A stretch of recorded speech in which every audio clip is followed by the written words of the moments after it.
Okay, let's go over patient loading. So first thing we're going to do is set up the ramp for the stretcher.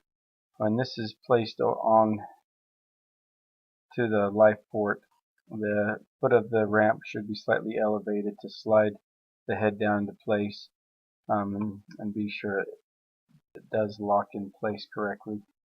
And then finally, just to be sure that we're not going to create any problems for our patient, it's always good to come back, grab a hold of the head of that ramp and give it a couple tugs to be sure that it does not come loose.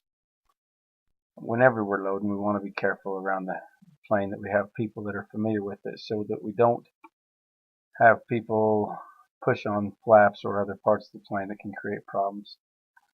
So once our patient is onto the ramp, a person will, or two, will lift up at the base, and then there's a cable underneath that will release the foot, and the foot will then swing forward into place. So be sure that's locked. And then now we're level with our life port, and we can start to slide our stretcher into place.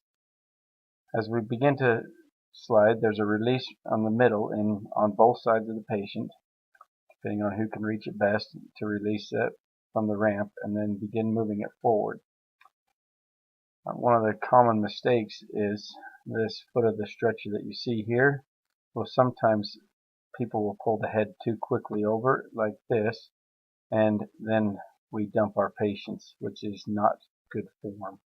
So what we want to do is make sure that we're aware of where that foot is as we slide the patient around, and keeping the foot, both feet, as they move in, centered in the life port and slide forward until they all lock into place in the position they should be.